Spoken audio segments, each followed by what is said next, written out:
안녕하세요. 닥터 유 유태호입니다. 오늘의 주제는 내 아이 근시 막기입니다. 근시라는 것은 멀리 있는 게 가까이 있는 것은 잘 또렷이 보이는데요. 멀리 있는 게 잘 안 보입니다. 이걸 이제 근시라 그러죠. 근시의 반대가 있습니다. 이걸 이제 원시라 그러는데요. 멀리 있는 거는 잘 보입니다. 그런데 이제 가까이 있는 게 잘 안 보이는 거죠. 근시와 원시를 이해하려면요, 내 눈의 기능을 갖다가 잘 살펴야 할 텐데요. 우리가 사물을 본다는 것은 사물의 빛이 눈으로 들어와서 이것이 이제 굴절이 됩니다. 굴절이 돼서 그 상이 망막에 맺히는 거거든요. 그 망막에 맺혀서 그 망막에서 그것이 신호로 전환된 다음에 그 신호가 뇌로 전달돼서 거기서 뇌에서 사물을 인식하게 됩니다. 이 굴절을, 빛을 굴절시키는 구조가 두 개가 있죠. 여러분도 잘 아시다시피 각막 그리고 수정체가 있습니다. 각막은 눈의 맨 앞쪽에 있죠. 수정체는 눈 각막 뒤에 있는데요.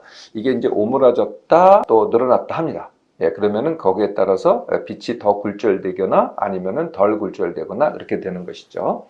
이 두 가지 말고도요, 다른 두 가지가 더 있는데, 빛을 굴절시키는 두 가지가 더 있는데, 하나가 방수, 두 번째가 유리체라고 합니다. 방수는요, 각막하고 그다음에 수정체 사이에 있습니다. 거의 이제 물 같은 액체가 되죠. 그리고 유리체는요, 수정체하고 망막 사이에 있습니다. 액체긴 액체인데 젤 타입의 액체입니다.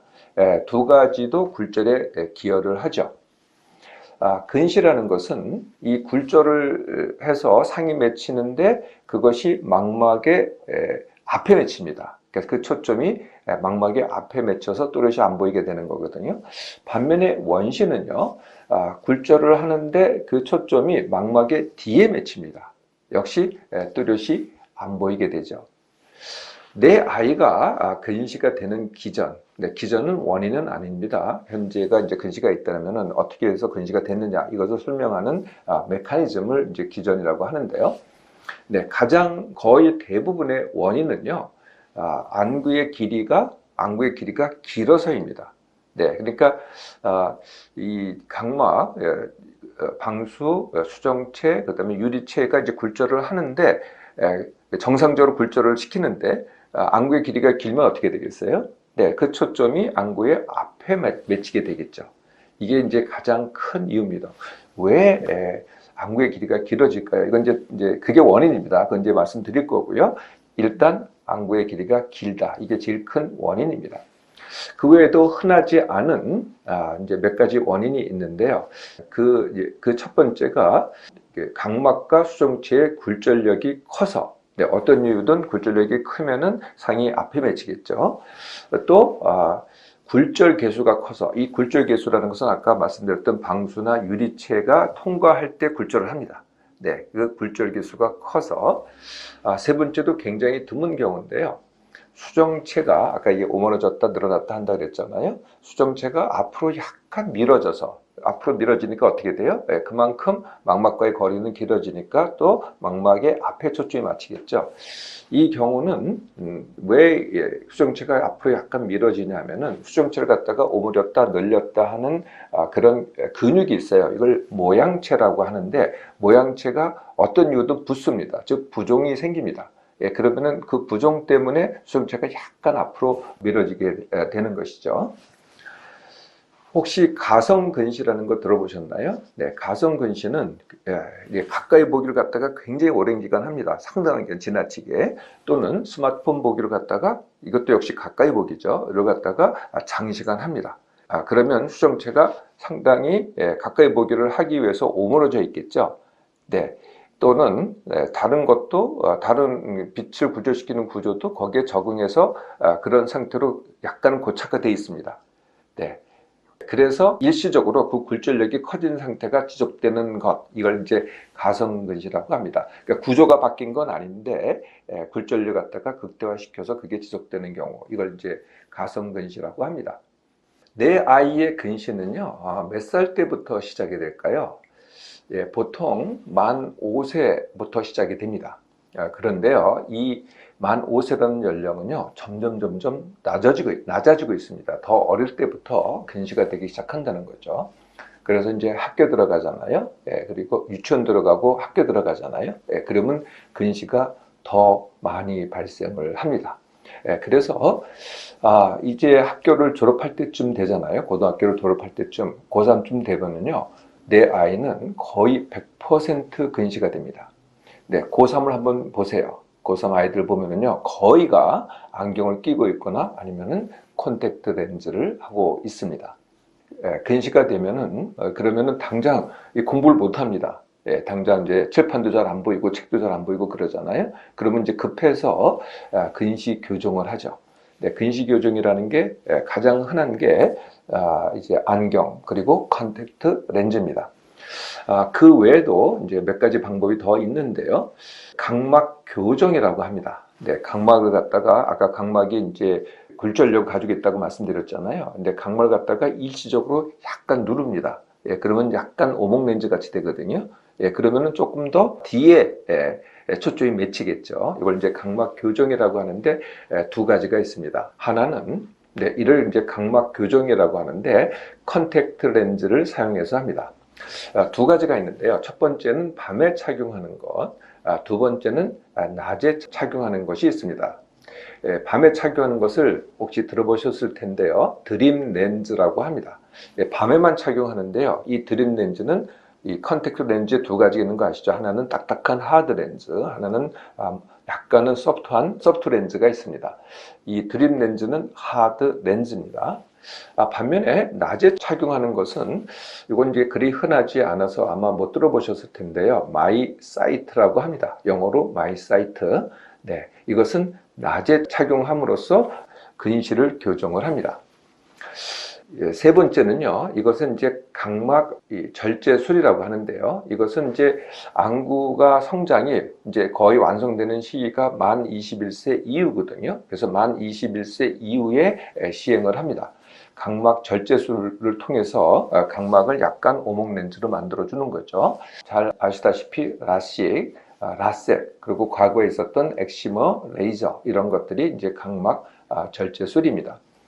그 외에도요, 네, 안내 렌즈 삽입술이라는 게 있습니다. 그러니까 약간의 오목 렌즈를 갖다가 이 각막과 수정체, 특히 수정체에 붙여서 삽입을 하는 거거든요. 네, 영구적으로 삽입을 하는 겁니다. 네, 이런 방법도 있고요. 또 아마 못 들어보셨을 텐데 흔하지는 않지만은 각막 링 삽입술이라는 게 있습니다. 그러니까 각막에다가 아주 미세한 링을 삽입을 해서 각막 자체를 갖다가 영구적으로 약간의 오목 렌즈를 만들어주는 그런 시술입니다. 네, 이 근시 교정은 다른 모든 치료와 마찬가지로요, 결과에 대한 치료입니다. 결과가 그러니까 그것을 갖다가 교정을 하는 거죠. 모든 치료법이 다 똑같습니다. 결과에 대한 치료가 되는 거죠. 원인을 해결하지는 못합니다. 그런데 안과에 가면은요, 근시를 예방한다는 치료가 존재하기는 합니다. 네, 이런 것들이 있죠. 첫 번째, 매일 산동제라는 것을 눈에다 넣는 겁니다. 약을 매일 복용하듯이 산동제를 매일 넣는 거거든요. 네, 그러면은 어느 정도의 근시를 갖다가 근시의 진행을 막을 수 있다. 네, 이런 연구가 일부 있습니다. 두 번째는요. 이중 초점 렌즈. 그러니까 보통은 이제 단초점 렌즈입니다. 이중 초점 렌즈라든지 아니면은 다초점 렌즈라든지 이걸 사용해도 조금은 근시를 예방할 수 있다. 세 번째는 아까 제가 각막 교정술이라 그래서 마이사이트를 말씀드린 적이 있잖아요. 이 마이사이트도 약간의 근시 예방 효과가 있다라는 일부 보고가 있습니다. 네 번째는요. 네, 이거는 정말 못 들어보셨을 텐데 공막 감화술입니다. 공막이라는 것은 망막 뒤에 있는 막이거든요. 이걸 갖다가 아예 그냥 붙들어 해가지고 늘어나는 걸 갖다가 아예 뒤로 늘어나는 것 갖다 아예 막아버리는 거죠. 네, 이런 영구적인 수술도 있습니다. 그렇지만 안과에서 하는 예방치료라는 것은 어디까지나 변화에 대해서 변화를 막자는 치료지 변화 자체를 일으키는 원인을 해결하는 것은 아닙니다. 자, 이렇게 이 망막에 이렇게 안구의 길이가 길어지는 이유, 이게 더 중요한 원인이 되겠죠. 그 이유가 뭘까요? 네, 첫 번째는 단연, 네, 스마트폰, 태블릿, TV, 그리고 공부입니다. 다 공통점이 뭐예요? 가까이 보기입니다. 그리고 또렷이 보기거든요. 네, 이것을 갖다가 하루 이틀 하는 게 아니고요. 잘하면서 계속 합니다. 네, 아까 5살, 사실 그 전부터 시작이 되죠. 요새는 뭐 갓난아기한테도 스마트폰 갖다 이렇게 보여주니까요. 참 심각합니다. 점점 이제 다 근시가 됩니다. 아주 갓난아기부터 근시가 되기 시작하는 거죠. 네, 이렇게 가까이 보기를 하게 만드니까. 네, 그래서 이게 가까이 보기 자꾸 하다 보니까 그만큼 이 안구의 길이가 길어지는 거죠. 이게 이제 가장 큰 이유고요. 네, 두 번째 이유가요. 네, 실외 활동이 부족하고요. 다 실내 활동만 하는 겁니다. 네, 실외 생활은 적고 실내 생활만 있는 거죠. 이렇게 되면은 우리가 활동력이 떨어집니다. 근데 활동을 안 하게 되죠. 네, 두 번째, 햇빛에 노출되지를 않습니다. 이 또한 안구 길이가 길어지는데 역할을 합니다. 네, 세 번째 원인은요.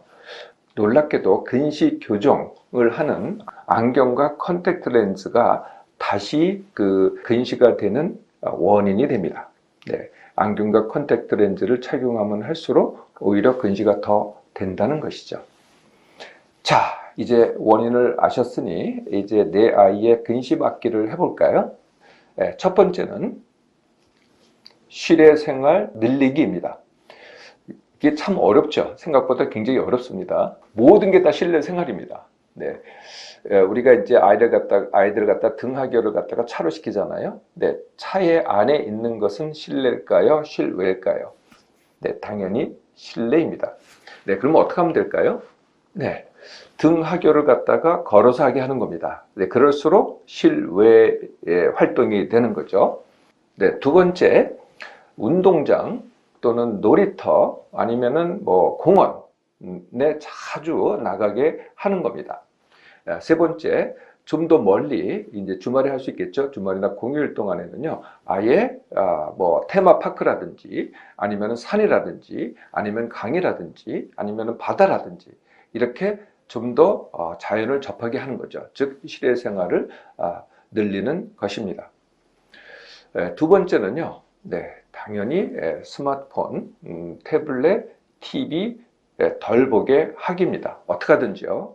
덜 보게 하기는요, 꼭 제한하기라기보다는 꼭 필요할 때만 사용하기. 네, 이렇게 하시면 되겠죠. 세 번째는요, 햇빛 보기입니다. 네, 제일 좋은 햇빛은요, 아침에 뜨는 해, 밤에, 오후에 지는 해입니다. 이럴 때는 뭐 자외선도 문제가 안 되니까 햇빛을 마음껏 즐기셔도 됩니다. 실내 생활을 할 때도요, 햇빛을 이제 볼 수가 있는데요. 창을 통해서 햇빛을 봅니다. 자꾸 보려고 하라는 거죠. 창밖을 통해서 해를 갖다가 보려고 하시라는 겁니다. 자, 한 가지 더 있습니다. 그건 뭐냐면은 안경을 갖다가요, 실내에서는 쓰고요, 실외에서는 안 쓰기를 하는 겁니다. 네, 그럼 실내에서는 또렷이 봐야 되겠죠. 실내에서 하는 게 다 또렷이 보기입니다.